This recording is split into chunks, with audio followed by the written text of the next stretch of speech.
ఓం అస్మద్గురుభ్యో నమః. శ్రీరంగసింహగిరిదేశికపాదసేవా ప్రాప్తాఖిలద్రవిడవేదరహస్యజాతం శ్రీగౌతమాన్వయజమాశ్రితభాగధేయం గోపాలదేశికమహం శరణం ప్రపద్యే. కౌశికాన్వయసంజాతం వెంకటార్యతనూభవం వేదాంతాచార్య సత్శిష్యం ఉడయవర్లుమహం భజే. శ్రీమద్వెంకటరంగార్య శిష్యం సచ్చిష్యసేవధిం శ్రీలక్ష్మణార్య విబుధం సంశ్రయే దేవి దీప్తయే. ఓం అస్మద్గురుభ్యో నమః. యద్గో సహస్రమపహంతి తమాంసి పుంసాం నారాయణో వసతి యత్ర సశంఖచక్రః. యన్మండలం శృతిగతం ప్రణమంతి విప్రాః తస్మై నమో వకుళభూషణ భాస్కరాయ. భాగవత గోష్ఠికి దాసోహాలు సమర్పిస్తూ నమ్మాళ్ళవార్లు వకుళభూషణ భాస్కరులు. పెరుమాళ్ళు ఆయన యొక్క వైభవానికి ఆనందపడి స్వయంగా వారి మెడలో పొగడమాలని వెయ్యడం వల్ల ఆయనకి వకుళభూషణులు అనేటువంటి నామం వచ్చింది కదా. ఆ అద్భుతమైన మాలని ధరించిన వారు భాస్కరులుగా సూర్య భగవానునిగా ప్రకాశించారు అని. సూర్యుడు ఏం చేస్తాడు? బయట కనపడేటువంటి అంధకారాన్ని అంతటినీ కూడా తన కిరణాలను ప్రసరింపచేసి చక్కగా దూరం చేసి వెలుగుని లోకానికి ఇస్తాడు. అలాగే నమ్మాళ్ళవార్లు అనేటువంటి సూర్యులు కూడా యద్ గోసహస్రం అపహంతి తమాంసి పుంసాం. గోసహస్రము అని, గో అనే దానికి ఒక 10 అర్థాలు దాకా ఉన్నాయి. మనకి ప్రసిద్ధమైనది ఆవు అనేటువంటిది బాగా తెలుస్తూ ఉంటుంది. గో అంటే వాక్కు అని కూడా ఉంది, గో అంటే భూమి అని ఉంది, గో అంటే కిరణము అని ఉంది, ఇంకా చాలా చాలా ఉన్నాయి.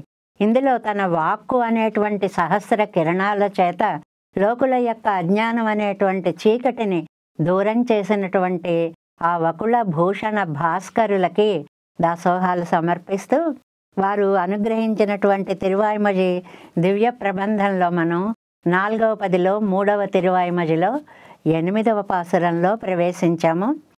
పాసురాలు వేదాంతార్థాలన్నిటినీ వేదం తమిళ్ సైద మారన్, సంస్కృత వేదాన్నంతటినీ తమిళ వేదంగా మార్చినటువంటి మహానుభావులు పరాంకుశులు నమ్మాళ్ళవార్లు. వారు సిద్ధాంత స్థాపనని కూడా ఈ పాసురాల ద్వారా అలవోకగా చేశారు అనడానికి ఈనాటి ఈ పాసురం ఒక అద్భుతమైనటువంటి ఉదాహరణ. ముందుగా పాసుర అనుసంధానం చేసుకుందాం.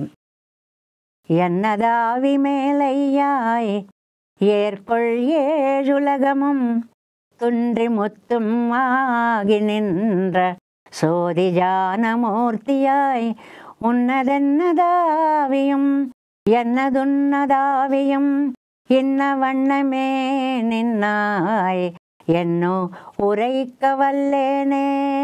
ఉరైక్కవల్లేనే అని అంటారు. అంటే పరమాత్మ యొక్క వైభవాన్ని చెప్పడానికి నాకు ఏమాత్రం సామర్థ్యం లేదు, అంత శక్తి లేని వాడిని.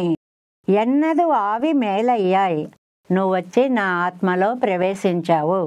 మనకందరికీ తెలిసినటువంటి విషయం, శరీరంలో ఆత్మ, ఆత్మలో పరమాత్మ. లోపల ఉండి ఆయన శాసిస్తూనే ఈ ప్రాణం నిలబడుతోంది, లేకపోతే శరీర పతనం తప్పడం లేదు. అలాంటి నువ్వు నా ఆత్మలో ప్రవేశించి ఉండి ఏర్కొళ్ ఏజులగమం, ఏర్కొళ్ జ్వాజ్వల్యమానంగా మెరిసిపోయేటువంటి ఈ 7 లోకాలని కూడా తున్ని వ్యాపించావు. అంటే నీ వ్యాప్తి అంతర్బహిష్య తత్సర్వం వ్యాప్య నారాయణ స్థిత అన్నట్లుగా బయట లోపల ఆయన మనకి ఆధారమా, మనం ఆయనకి ఆధారమా అని నారాయణ నామం యొక్క విశేషాన్ని మనం 2 సమాసాలుగా చెప్పుకున్నాం. బహువ్రీహి సమాసం, తత్పురుష సమాసం అని. అదంతా వ్యాకరణపరమైనటువంటి విషయమైన మనని ఆయన ఆధారంగా చేసుకుని ఉన్నాడు, మనకి ఆయన ఆధారంగా ఉన్నాడు అనేటువంటి 2 విషయాలని ఆ నారాయణ నామం దగ్గర మనం చెప్పుకుంటామే.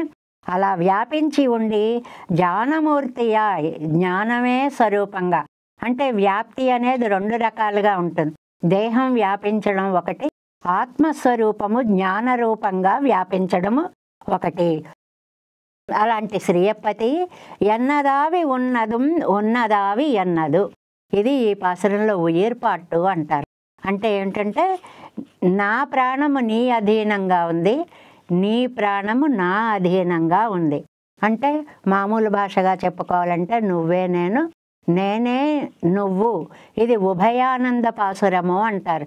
అంటే ఆళ్వార్లు పెరుమాళ్లతో కలిశారు, అప్పుడు ఇద్దరూ పొందేటువంటి ఆనందం కాబట్టి ఆ సమయంలో లోకంలో మనకి తెలిసినటువంటి ప్రయోగాలు నువ్వే నేను, నేనే నువ్వు, ఏదో తానే నేను, కొలను, చెరువు, పద్మం ఇలాంటివి ఉదాహరణలన్నీ చెప్తూ ఉంటారు కదండి. అలాగే నువ్వే నేను, నేనే నువ్వు అనేటువంటిది అనమాట. ఇన్న వண்ணమేని నిన్నాయి, వண்ணమే నిన్నాయి, ఇలా ఉన్నావు ఎందు ఉరైకవల్లేను అని నేను చెప్పలేను. నువ్వు ఇంత అందగాడివి, ఇలా వ్యాపించి ఉన్నావు, నీ గుణాలు ఇలా ఉన్నాయి అని కొలమానం నా దగ్గర ఆ శక్తి లేదు.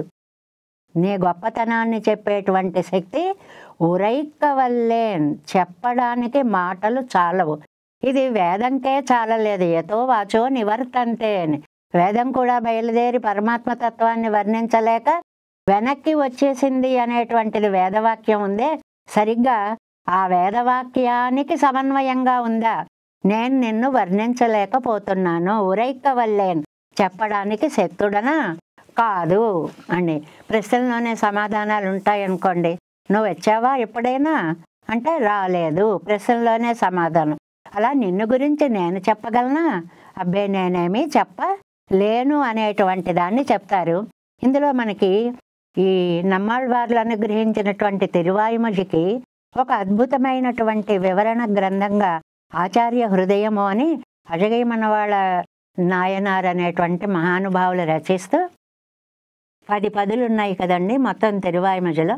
ఒక్కొక్క 10లో 100 పాసురాలు ఉన్నాయి.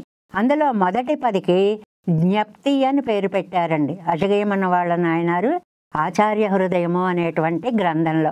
చాలా అద్భుతమైనటువంటి సూత్రంలో వస్తాయి ఇవన్నీ కూడా. అక్కడ జ్ఞప్తి అంటే జ్ఞానాన్ని నువ్వు నాకు ఇచ్చావు, మయర్వర మదినలం అరుళినన్ యవనవన్. అద్భుతమైనటువంటి జ్ఞానాన్ని, నాలో ఉన్న జ్ఞానం భక్తి రూపంగా మారింది. ఆ భక్తి రూపం వల్ల నేను ప్రపత్తి మార్గంలో పడ్డాను, నిన్ను శరణు వేడుతున్నాను అనే జ్ఞప్తి అని మొదటి పదానికి ఆ 10కి పేరు పెట్టారండి. రెండవది 2లో యమ్మావిట్టు తిరమం సెప్పం అనేటువంటి పాసురంలో ముక్తి పురుషార్థము, మోక్షము అనేటువంటిది ఏమిటండి? మోక్షం ముక్తి మోక్ష మహానంద, చెప్పలేని దివ్యానందాన్ని కలిగించడానికి ముక్తి అని పేరు, విడుదల అని పేరు. ఉర్వారికమయ బంధనాతని దోస పండు పండిన తరువాత పాదు నుంచి తనంత తానుగా ఎలా విడివడిపోతుందో ఆత్మ కర్మానుభవం అయిన తర్వాత దేహం నుంచి అలా విడివడిపోవడమే ముక్తి అనేటువంటిది ఒక సిద్ధాంతం. ఈ ముక్తి పరమాత్మతో చేరితేనే ముక్తిగా భావింపబడుతుంది, ఆ పురుషార్థాన్ని పొందిందవుతుంది అనేది 2వ పదిలో చెప్పారు అజగయ్య నాయనారు. తర్వాత 3లో ఒజివిల్ కాలమెల్లా ముడనాయి మంది అనేటువంటి పాసురంలో సర్వకాల సర్వావస్థలలోనూ కూడా నీ కైంకర్యాన్ని వదిలిపెట్టకుండా ఉండేటువంటి ఒక అద్భుత స్థితిని నాకు ప్రసాదించు అంటూ ప్రార్థించారు. దాన్ని వృత్తి అని పేరు పెట్టారు. 3వ పదికి కైంకర్య వృత్తి అంటే అన్ని సమయాలలోనూ కూడా లక్ష్మణస్వామి ఎలాగైతే నీ కైంకర్యం లేకపోతే నేను జలాన్మచ్చ వివోద్ధృతవని చెరువులోంచి బయటకు తీసిన చేప గిలగిల కొట్టుకున్నట్లుగా ఉంటాను అన్నయ్య అని రామచంద్రస్వామితో చెప్పినట్లుగా భగవత్ కైంకర్యం అనేటువంటిది లేకపోతే విలవిలవలాడేటువంటి ఒక స్థితి వచ్చి కైంకర్యంతోటే జీవితాన్ని నిలబెట్టుకునే వృత్తికి కైంకర్యం అని ఒజివిల్ కాలం వెళ్ళామని 3వ పదిలో చాలా అద్భుతంగా మనకి దాన్ని చాలా వివరంగా మనం చెప్పుకున్నాము. ఇంకా 4 ఇప్పుడు మనం చెప్పుకునేటువంటి 10లో విరక్తి అంటారు, ఇతర విషయ వైరాగ్యము అంటారు. విరక్తి అంటే వరుణాయుగమాయ అనేటువంటి పాసురాన్ని మనం తీసుకొని రాజులు రాచరికపు వ్యవస్థలు భోగాలు ఇవన్నీ కూడా అస్థిరాలు శాశ్వతంగా ఉండేటువంటివి కాదు అనేటువంటి ఇతర విషయ వైరాగ్యాన్ని చెప్పడాన్ని విరక్తి అని దీనికి పేరు పెట్టారు అని అన్నామే. తర్వాత ఆ 4లో 3లోకి వచ్చేటప్పటికి త్రికరణంగా మనం మనోవాక్ కాయములతోటి భగవంతుడికి సేవ చేయడము అనేటువంటిది చెప్తూ అక్కడ 3 విధాల నిర్వాహాలు చెప్పుకున్నాము. ఒకటి ఎంబారు ఏమన్నారంటే, చంద్రుడు కావాలి అని ఏడుస్తుంటే చంద్రుడిని ఇవ్వలేం కాబట్టి పెద్దగా గుండ్రంగా ఉన్న కొబ్బరి బొండాన్ని తీసుకువచ్చి, ఇదిగో చూడు ఇది ఎంత బాగుందో అని దృష్టిని మళ్ళించే ప్రయత్నం చేయడంలాగా భగవద్ దర్శనం కావాలి అంటే అది కాదు కాబట్టి వేరొక దాని మీకు దృష్టి మళ్ళించారు అనే అర్థాన్ని ఎంబార్ అనే మహానుభావులు అక్కడ వ్యాఖ్యానంలో చెప్తే, తిరుమల నంబి అనేవారు ఏమన్నారంటే, ఒక వ్యక్తి నాకు ఇది కావాలి అని పట్టుపట్టినప్పుడు ముందు కాదు అని పిడివాదం చేయకుండా సరే అలాగే చేస్తాను అని గనక అంటే కొంతవరకు మనశ్శాంతిని పొందుతారు వాళ్ళు. ఎలాగంటే కౌసల్యని రామచంద్రస్వామి అమ్మ 14 ఏళ్ళు 14 నిమిషాల్లో గడిపి వచ్చేస్తానమ్మా అంటే సరే అన్న తల్లిలాగా అని అక్కడ 2-3 ఉదాహరణలు మనం చాలా వివరంగా చెప్పుకున్నాము. ఆ తర్వాత భట్టర్ అన్నారు, అవి 2 మళ్ళించే పద్ధతులు వేరు, ఏది కావాలంటే అదే ఇవ్వడం అనేటువంటిది చాలా గొప్ప సిద్ధాంతము.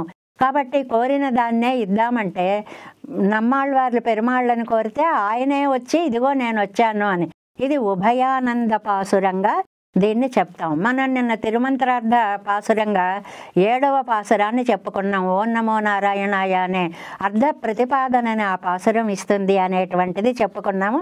ఇవాళ ఈ పాసురం యొక్క అర్థాన్ని ఈ సమస్త లోకాల్లో వ్యాపించి ఉన్నటువంటి ఓ స్వయం ప్రకాశకమూర్తి, నువ్వు నన్ను వదిలి ఉండలేవు, నేను నిన్ను వదిలి ఉండలేను. కాబట్టి నీ స్వభావాన్ని, నీ కారుణ్యాన్ని, నీ ఆశ్రిత వాత్సల్యాన్ని, ఆశ్రిత రక్షకత్వాన్ని చెప్పాలి అంటే నాకు మాటలకి శక్తి లేదు అనేటువంటి దాన్ని చెప్తున్నారు. దీనినే మనకి 7 వ్యాఖ్యానంలో నంబిళ్ళయ్య గారు ఎలా అనుగ్రహించారో చూద్దాం. 8ాం పాటు 88వ పేజీ చివరుందండి. 8ాం పాటు ఒరువరై విజయ ఒరువర్కు చెల్లాదపడి పిరంద కలవి, ఒకరిని విడిచి ఒకరు ఏమాత్రం ఉండలేనటువంటి స్థితిలో ఉన్నారు. ఇప్పుడు ఈ దశకంలో ప్రత్యేకంగా ఉభయత్ర అనురాగము కలయిక అనేటువంటిది సంభవించింది అని బాగా గుర్తు పెట్టుకోవాలి మనం. కాబట్టి పేర్చుకు నిలమెండ్రు ఎంగిరార్, ఆ ఆనందాన్ని చెప్పలేకపోతున్నారు. అంటే 2 రకాలు సంశ్లేషానందాలు, విశ్లేషానందాలు అని చెప్పినప్పుడు విశ్లేషణ అయినా పొగడచ్చేమో, ఇలా ఉంటుంది అలా ఉంటుంది అని చెప్పవచ్చేమో, కానీ సంశ్లేషానందం అనేటువంటిది, కలిసిన ఆనందం అనేటువంటిది వాచాం అగోచరం, నోటికి వాక్కుకి అందేటువంటిది కాదు. ఎన్నదావి మేలయ్యాయి 89వ పేజీ. ఎన్ సత్తయ్యే పెత్తు అత్తాల్ వంద ప్రీతి ప్రకర్షత్తై ఉడయ్యయ్యా ఎన్నదల్, అంటే నన్ను పొంది, నన్ను అంటే జీవాత్మని పరమాత్మ పొందిన తర్వాత ఆహా ఇంతకాలానికి నా పుత్రుడు నాకు లభించాడు అనే ఆనందంతో నిర్భర హృదయం ఉన్నటువంటి తండ్రిలాగా అని చెప్పచ్చు.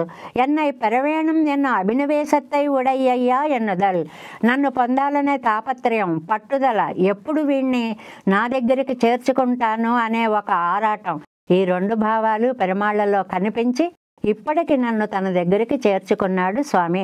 ఎన్నదావి మేలయ్యా ఎండ్రు, ఎన్నదావి మేలై, ఇదొక అద్భుతమైన పాసురంలో ఒక సమాసంగా తీసుకొని వచ్చి 2-3 అర్థాలను ఏకపదంలో చెప్పడము అనేటువంటిది కొంచెం కష్టమైనటువంటి విషయము అంటారు. ఎందువల్ల అంటే ఎన్నదావి మేలయ్యాయి అనేది ఎలాగండి? ఎన్నదావి అంటే నా వల్ల నీకు ఆనందమా, ఎన్నదావి మేల్, నన్ను కలుసుకొని ఇంత ఆనందపడుతున్నావా అని ప్రశ్నించినట్లుగా ధ్వని అంటారు దాన్ని, ధ్వనించినట్లుగా ఉంటుంది ఒకటి. ఎన్నదావి మేలై, నా ఆత్మలో ప్రవేశించి అవును నువ్వు నేను ఒకటే, అది నిశ్చితార్థంగా చెప్పే 2వ సమన్వయం. ఎన్నదావి మేలై, నా ఆత్మలో ప్రవేశించిన వాడా, ప్రేమగలవాడా, ఇది సంబోధన. 3 రకాలు ఒక చిన్న పదంలో నమ్మాళ్ళవారి యొక్క పాసుర ప్రయోగాన్ని ఆయన నిజంగా అంత భావాన్ని అనుకుని చెప్పారేమో కానీ నంబిళ్ళయ్య వ్యాఖ్యానం చేయడం వల్ల వారి హృదయం మనకి అర్థమవుతోందా అన్నట్టు. సంబోధన మాదల్, దాన్ని సంబోధనగా అంటే నా ఆత్మలో ప్రవేశించిన వాడా స్వామి, అంటే నాలో నువ్వు పూర్తిగా నిండావు. ఇది పరస్పరం ప్రేమ ప్రకటన సందర్భంలో ప్రయోగించేటువంటి పదాలుగా నువ్వే నేను, నేనే నువ్వు అనేటువంటి ప్రకటనగా మనకి చెప్తూ ఉంటారు. ஏர்கொள்ளிச்சாதி இவரை பெத்த ప్రీతియాలే వ్యాప్తియం పుదుక్కణితదెన్నుదల్. ఆహా, దొరికిన పుత్రుణ్ణి కౌగిలించుకునేటప్పటికీ ఆ శరీరంలో ఒక వింత కాంతి కనిపిస్తోంది. కాంతులు కనిపిస్తాయా అండి అని మనకి సందేహం వస్తుంది. ఆ మొహం చూడు ఎలా వెలిగిపోతుందో అంటాం చూడండి. అలాగా ఆ దేహంలో ఒక దివ్యమైనటువంటి కాంతి వస్తోంది. ஒருவனை பிடிக்க நினைத்து அவன் பக்கல் உண்டான అభినవేశత్తాలే ఊరై వళై వారై పోలే. ఒక ఆయన ఒక ఊళ్ళో ఉన్నాడు అని తెలిసింది, ఎలాగైనా పట్టుకోవాలి. ఇది మనకి మంచిగా కంటే చెడుగా రెండో వైపు నుంచి ఆలోచన వస్తే, ఒక ఒక ఊళ్ళో ఉన్నాడు అనుకోండి, పోలీసులు వాడిని పట్టుకోవాలి అంటే ఏం చేస్తారు, ఊరంతా చుట్టుముట్టేస్తారు. అన్ని వైపులా ఉండి దగ్గరగా అడుగులు వేసుకుంటూ వచ్చి మధ్యలో ఒకటి వెళ్ళి వాణ్ణి పట్టుకున్నట్లుగా ఇవాళ తమ్మయ్యగా పడుతైకైక వ్యాప్తనానా ఎన్నెరిక్కరారాదల్.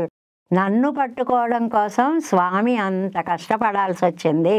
అంటే మనం ఈ సంసారాన్ని, ఇందులో ఆనందాన్ని, ఇది ఒక వ్యామోహంగా నల్లమందు మత్తుమందుగా అలవాటు పడిపోయి ఇదే సుఖానుభవం అని మనం తిరుగుతూ ఉంటే, కాదురాని దాని నుంచి వాడిని వైముఖ్యాన్ని కలిగించి లాగాలి అంటే ఎంత ప్రయత్నం, ఎంత కష్టమో. అలా ఈ సంసారం నుంచి జీవుణ్ణి వెనక్కి తన వైపు మళ్లించుకోవడానికి పెరుమాళ్ళు చేసేటువంటి ప్రయత్నం, దైవం చేసేటువంటి ప్రయత్నం అంత కష్టంగా ఉంది.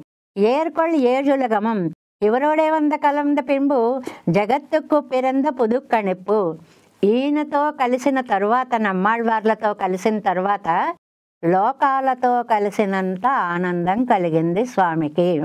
ఇందులో మళ్ళీ ఒక వేదాంతపరమైన, విశిష్టాద్వైత సిద్ధాంతపరమైన అర్థాన్ని కూడా చెప్తారు. ఎలాగా, జగత్తుకు పిరిందదు పుణిక్క పుణిప్పు ఉణ్ణియుడలు కాటం ఎన్నుమాపోలే. ఒక వ్యక్తి ఉన్నాడండి, వాడు కడుపు నిండా అన్నం తింటున్నాడా లేదా, లేక ఆహారం లేక క్షీణిస్తున్నాడా అన్నది వాడి శరీరాన్ని చూడగానే మనకి తెలిసిపోతూ ఉంటుంది. ఆహా, వీడికి చక్కగా రోజులు పెడుతున్నాయి, కడుపు నిండా తినగలుగుతున్నాడు అనేటువంటిది. లేదు, బక్క చిక్కిపోయి ప్రాణావశిష్టుడే అంటే అయ్యో పాపం వీడికి ఆహారం కూడా లేదే అని దేహాన్ని చూస్తే ఆత్మతత్వం సుఖపడుతోందా లేదా ఎలా తెలుస్తుందో, శరీర పూర్ణనానవారే శరీరం పొదు కణిక్కుమిరే. అది ఆ శరీరిని చూస్తే శరీరం ఏ సుఖాలు పొందుతోందో శరీరి వల్ల ప్రదర్శనం అవుతోంది. అంటే ఏమిటంటే, లోపల జీవుడు సుఖంగా ఉంటే, దీనికి మనం మామూలు భాషలో చెప్పుకోవాలి అంటే, మనస్సు బాగుంటే ఏదో face is the index of mind ఏదో చెప్పుకుంటారు, ఆ ముఖంలోనే ఆనందం అంతా కనిపిస్తూ ఉంటుంది అనేటువంటిది అనమాట. జగత్ శరీరీరేయవన్, ఇది మనం అండర్లైన్ చేసుకోవాల్సినటువంటి విషయం. జగత్ శరీరి, లోకాలు అన్నీ, ఆత్మతో కూడినటువంటి లోకాలు అన్నీ పరమాత్మకి శరీరాలు. ఇక్కడ 3 అవస్థలు మనం ఎప్పుడూ చెప్పుకుంటున్నాం. ఒకటి పైకి కనపడే మన దేహం, రెండవది ఈ దేహాన్ని ధరించి ఉన్న ఆత్మ, మూడవది ఆ ఆత్మని కూడా ధరించిన లోపల ఉన్న దైవశక్తి పరాత్పరుడు. ఆ రెండిటిని జగత్ శరీరి అంటే ఈ లోకాలన్నీ కూడా ఆయనకి శరీరంగా కలిగినవాడు. అందుకనే మనకి ఆళ్వందార్లు స్తోత్రరత్నంలో ఒక అద్భుతమైన శ్లోకాన్ని చెప్తారండి. అంత వివరణ చెప్పుకోకపోయినా, తత్వేన యచ్చిదీశ్వర సత్వభావ భోగాపవర్గ తదుపాయ గతి రుదార చిత్ అచిత్తు ఈశ్వర స్వభావ. 3, దీన్ని తత్వత్రయం అంటారు. చిత్తు జీవుడు, అచిత్తు అచేతనము, పెరుమాళ్ళు దైవము. ఈ 3 కలిస్తే తత్వ త్రయం అంటారు. తస్మై నమో మునివరాయ పరాశరాయ. ఎవరైతే పురాణ రత్నాన్ని రచించారో, ఏమని రచించారు, చిత్తు అచిత్తు ఈశ్వర స్వభావాలని ప్రతిపాదిస్తూ చెప్పిన సిద్ధాంతాన్ని ఇక్కడ మనం గుర్తుకు తెచ్చుకోవాలి. అంటే తత్వత్రయాన్ని మనం ఇక్కడ ఒక్కసారి గుర్తుకు తెచ్చుకోవాలి. మనం అవన్నీ పూర్తి చేసుకుని ఇప్పుడు ఇక్కడ దాకా వచ్చాం. ఎక్కడి నుంచి ముముక్షుప్పటి నుంచి వరుసగా శ్రీవచన భూషణాలు, తత్వత్రయాలు, ఇన్ని ఒక 4 ఏళ్ల కోర్సుగా అన్నీ చెప్పుకుంటూ వచ్చామే. వాటిలో ఉండేటువంటిది జగత్ శరీరి, లోకమంతా ఆయనకి శరీరము. ఈ సిద్ధాంతాన్ని ఇక్కడ తున్ని మూత్తు మాగి నిండ్రా ఎలా వ్యాపించాడండి ఆయన? పరిపూర్ణంగా వ్యాపించాడు. పరిపూర్ణత అంటే ఎప్పుడు వస్తుంది? జాతి వ్యక్తి దూరం పరిసమాప్య వర్తిక్కుమాప్పోలే కురైవర వ్యాపిత్తు నింద్రపడి. జాతి ఇక్కడ కూడా 2 అర్థాలు చెప్పారండి. జాతి వ్యక్తి దూరం. జాతి అంటే ఇప్పుడు ఒక గోజాతి ఉందనుకోండి, అందులో మళ్ళీ ఏ గోవు నల్లదా, ఎర్రదా, తెల్లదా, కొమ్ము విరిగినదా, కొమ్ము ఉన్నదా, మచ్చలున్నదా, ఇలాగా. అంటే మనకి వేదవాక్యం ఏంటి? సర్వజ్ఞ సర్వవిత్, సర్వజ్ఞుడు సర్వం జానాతీతి సర్వజ్ఞ, అన్నీ తెలిసినవాడు. అన్నీ తెలిసిన వాడై ఉండి సర్వవిత్ అని మళ్ళీ ఎందుకు వాడారండి? అన్నీ తెలిసిన వాటిలో మళ్ళీ లోపల లోపల ఉండే భేదాలు కూడా తెలిసినవాడు. అంటే గోజాతి గురించి తెలిస్తే ఓవరాల్గా తెలిసిందే అని అర్థం. మళ్ళీ అందులో ఏ గోవు నుంచి ఎలాగా, ఇది మనకి భాగవతంలో వత్సాపహార ఘట్టంలో ఎవరెవరి ఇళ్లల్లో ఏ ఏ గోవులు ఏ రంగులలో ఉండి, ఎంత పొడుగు తోకలతో ఉండి, కొమ్ములతో ఉండి, రంగులతో ఉండి, మచ్చలతో ఉండి, అన్ని రూపాలు ధరించాడు అని అక్కడ చాలా వివరంగా చెప్పినట్లుగా జాతి వ్యక్తితోరం పరిసమాప్య వర్తిక్కుమాప్పోలే, అంత క్షుణ్ణంగా ప్రతి విషయాన్ని తెలిసినటువంటి వాడు అలా లోపల లోపల లోపల అంతః బహిశ్చ. చకారం అనేది ఊరికే ఉపయోగించరండి. వ్యాసుల వారికి చకార కుక్షి అన్నట్టండి. కాళిదాసు వెళ్ళి ఏమిటి మాట్లాడితే చా చా చా అని పెడుతుంటావు, చకార కుక్షి అని ఆయన విగ్రహం బొడ్డులో ఒకసారి ఇలా వేలు పెట్టాటండి. వేలు పెడితే ఆ విగ్రహంలోంచి ఆ వేలు రాలేదుట. అప్పుడు తప్పు అన్నాను అని ప్రతి చోట్ల ఎన్నెన్ని శ్లోకాల్లోనో చకారం ఉందో, ఆ చకారానికి ఎన్ని విశేషార్థాలు ఉన్నాయో, ఇదా అర్థం ఇదా అర్థం అని స్ఫురించిన తర్వాత ఆ వేలు బయటకు వచ్చింది అని చెప్తారు. అందువల్ల చకారము అనేటువంటిది ఇంకా చాలా విశేషాలు ఉన్నాయి అన్న అర్థంలోనే మహాకవులు ఉపయోగిస్తారు అన్నమాట. అలాగా కురైవర వ్యాపిత్తు నింద్రపడి, లోటు లేకుండా ప్రణయిత్వ గుణాన్ని చూపించేలా వ్యాపించాడు. అంటే నన్ను తన వశం చేసుకున్నాడు అనేటువంటి మాట. సోది జానమూర్తియాయ్ జ్యోతిరూపమాన జ్ఞానత్తై స్వరూపమాగవుడయ్యవనే. జ్ఞానమే జ్యోతి.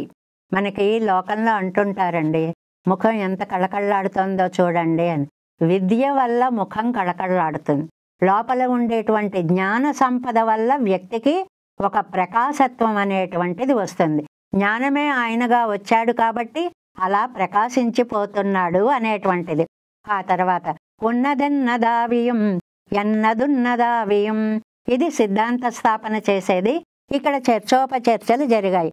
ఉన్నదెన్నదావియం ఎన్నదున్నదావియం, నా ఆత్మ నీది నీ ఆత్మ నాది అనేటప్పటికీ ఇక్కడ ఒక వ్యాఖ్యానంలో ఏమొచ్చిందంటే సో అహం సోహం, అదే నేను, నువ్వే నేను, నేనే నువ్వు. ఇది ఒక సిద్ధాంతమైంది.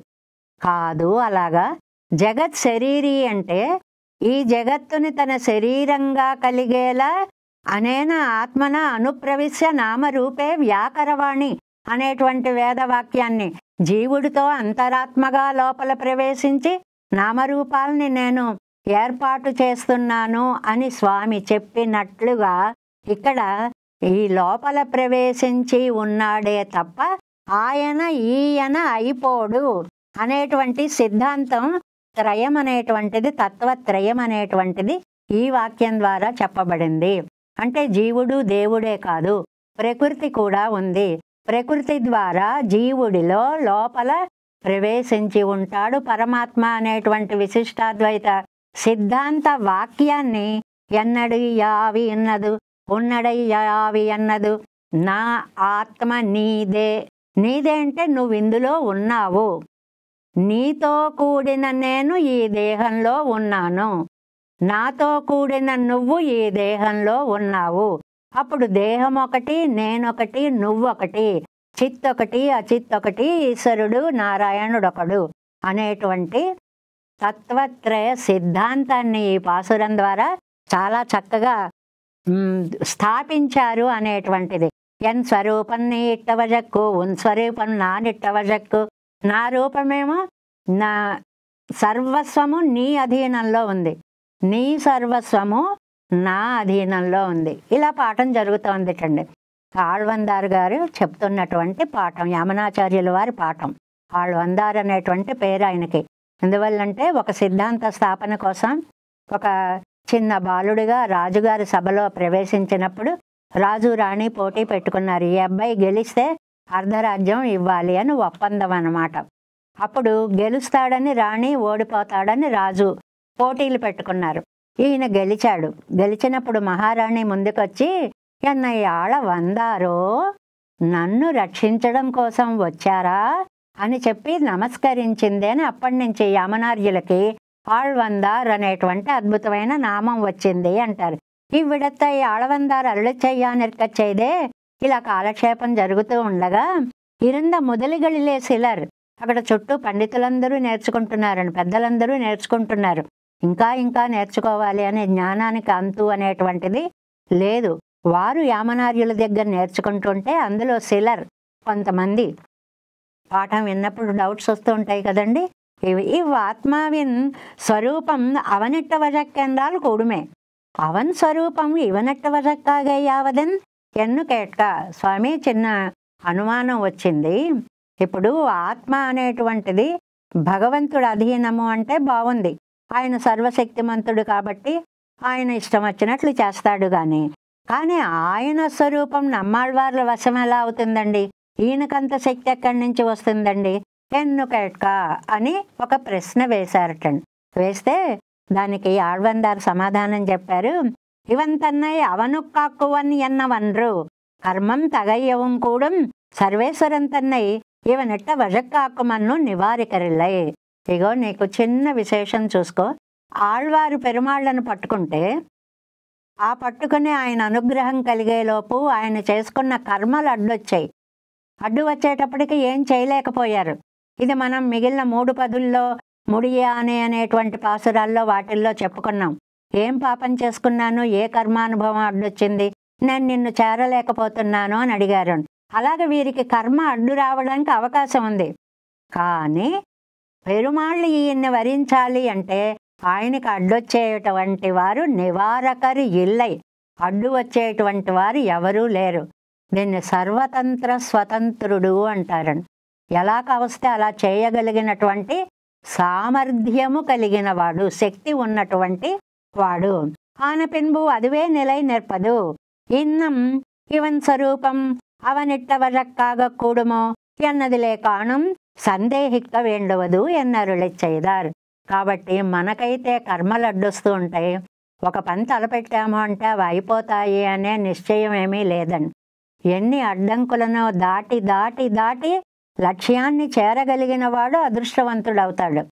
అదే దైవమే అనుకుంటే విధివాయిగిన్ను కాపారారంటారు ఒక చోట.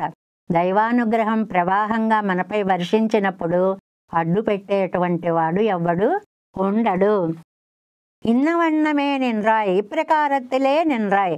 ఇలా ఉన్నావయ్యా నువ్వు, ఇన్ని రకాలుగా ఉన్నావయ్యా నువ్వు ఎప్పుడు దయ చూపిస్తావో తెలియదు. ఇవాళ భాగ్య వశం చేత నువ్వేమో నన్నిలాగా అనుగ్రహించావు. ఎన్నరొయ్క వల్లేనే ఇప్పటి పట్టవన్ ప్రణయత్వ గుణத்தை ఎన్నాళ్ళు పాసురమిట్టు చొలలా ఇరుందదో ఎంగిరార్.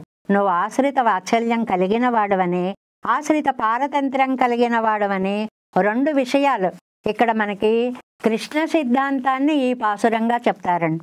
భగవద్గీతతో దీని సమన్వయం చాలా పెద్ద వ్యాఖ్యానం ఉంది. ఊరికే 1-2 వాక్యాల్లో చెప్పుకుంటాం. అక్కడ ఏం చెప్తాడు భగవద్గీతలో? జ్ఞానేతు ఆత్మైవ మే మతం. జ్ఞాని నా ఆత్మ, మే మతం, అవన్మతం అంటారు అజగీయ మనవాళ్ళ నాయనారు. అవన్మతం ఆయనకి ఇష్టం. ఏమిటి ఇష్టం? ఒక రామాయణం ఉందనుకోండి, కింద వ్యాఖ్యానంలో జీరరుంబదంలో చాలా పెద్ద పెద్ద విశేషాలు ఇచ్చారు. ఆవాసంత్వహం ఇచ్చామి. అరణ్యాల్లోకి వెళ్ళినప్పుడు, శరభంగ మహర్షి ఆశ్రమానికి వెళ్ళినప్పుడు, నేను ఇక్కడ ఉండాలనుకుంటున్నాను, ఋషిగణం మధ్యలో ఉండాలనుకుంటున్నాను. అక్కడి నుంచి సుతీక్ష్ణుడు ఆశ్రమంకి వెళ్ళారు, కొన్ని సంవత్సరాలు గడిపారు, మళ్ళీ వచ్చారు. నాకు ఇక్కడ ఎక్కడైనా ఒక కుటీరం వేసుకుని ఉండేందుకు అనువైనటువంటి స్థలం చూపించమని. మీ మధ్యలో ఉంటాను. జ్ఞానీతు ఆత్మైవ మే మతం. నాకు జ్ఞాని ఆయనే నాకు చాలా ఇష్టమైనటువంటి వాడు అనేటువంటి సిద్ధాంతాన్ని చెప్పారు అనేది ఒకటి. ఇంకోటి కూడా మనకి స్తోత్రరత్నంలో వస్తుంది. ఇంకొకటి ప్రియేణ సేనాపతిన నివేదితం. అక్కడ దానికి త్వదీయ భుక్తోజ్జిత శేషభోజన. విశ్వక్సేనుడు పెరుమాళ్ళ కార్యం చేసినటువంటి ప్రసాదాన్ని మొట్టమొదట విశ్వక్సేనుడికి ఇస్తారు అని, ఆయన అందరికీ ప్రసాద వినియోగం చేస్తాడు అని ఇష్ట వినియోగార్హం అని ఒక పెద్ద పదం అంటారు. అంటే తనకి ఇష్టం వచ్చినట్లుగా వాడుకోవడం. ఇప్పుడు నా చేతిలో ఒక పెన్ను ఉంటే నాకు ఇష్టమైతే తీసుకుంటాను, వద్దంటే పడేస్తాను. ఇలా ఏదైనా చేయడానికి ఇష్ట వినియోగ అర్హం అన్నట్లుగా జీవాత్మని ఇష్ట వినియోగ అర్హంగా చేసుకునేటువంటి ఆ సిద్ధాంతాన్ని, కృష్ణ సిద్ధాంతాన్ని భగవద్గీతలో జ్ఞానీతు ఆత్మైవ మే మతం, జ్ఞాని నాకు చాలా ఇష్టమైనటువంటి వాడు అనే సిద్ధాంతానికి ఈ పాసురానికి మనం సమన్వయం చెప్పుకోవాలి అనేటువంటి దాన్ని ఇక్కడ మనకి చెప్తూ, భగవంతుడు స్వతంత్రుడా పరతంత్రుడా అంటే ఆయన సర్వతంత్ర స్వతంత్రుడు, భక్త పారతంత్రుడు అని 2 లక్షణాలను చక్కగా భక్తులు వచ్చిన తర్వాత దొరికే వరకే కష్టం అండి. తిరుప్పావేలో చెప్పుకుంటాం, ఇలా లేచిరా, అలా నడిచిరా, ఇలా కళ్ళు విప్పు, అలా చెయ్యి, 100 రకాలుగా కృష్ణుడిని నిద్ర లేపుతారు. వచ్చిన తర్వాత ఆయన కళ్ళు ఆయన ఇష్టం వచ్చినట్టు కూడా విప్పుకోవడానికి లేదు. செங்கண் சிரிச்சிதிரே எம்மேல் விஜயாவோ திங்களும் ஆதித்யம் எழுந்தாப்போல் కణ్ ఇరండం కొండు ఎంగళ మేలు నొక్కుదియాలి. కొంచెం కొంచెంగా చూడు, ఒక్కసారి చూసేసామంటే ఆ చూపు తైష్ణ్యాన్ని మేము తట్టుకోలేము. కాబట్టి కొంచెం కొంచెంగా కృపావర్షం, ఒక పద్మ దళం రేకులు విప్పుకున్నట్లుగా నిద్ర నువ్వు కన్నులు తెరవాలి అనేటువంటిది. అంటే ఇది భక్త పారతంత్ర్యానికి నమ్మాళ్ళవార్లని ఆయన ఎలాగా ఆనంద పెట్టారు, ఉభయానందం ఎలా కలిగింది అనేటువంటి ఒక ఆనంద ప్రక్రియని, దానితో పాటుగా విశిష్టాద్వైత సిద్ధాంత స్థాపనని కూడా ఈ పాసురంలో మనకి చాలా చక్కగా అందించారు. అచిత్తు ఈశ్వరుడు అనేటువంటి తత్వత్రయ సిద్ధాంతాన్ని స్థాపించిన పాసురంగా నిన్నటి పాసురం తిరుమంత్రార్థ వైభవాన్ని చెప్పింది, ఇవాళ పాసురం తత్వత్రయ వైభవాన్ని చెప్పింది అని నమ్మాళ్ళవార్లు అనుగ్రహించారు. పాసురం என்னதாவி மேலையாய் ஏற்கொள் ஏழுலகமும் துண்ணி முத்தும் ஆகி நின்ன சோதி ஜானமூர்த்தியாய் உன்னதென்னதாவியும் என்னதுன்னதாவியும் என்ன வண்ணமே நின்னாய் என்னோ உரைக்க வல்லேனே. ஆழ்வாரெம்பெருமானார் ஜெயர் திவ்ய திருவடிகளே சரணம். ஓம் அஸ்மத் குருபியோ நமः.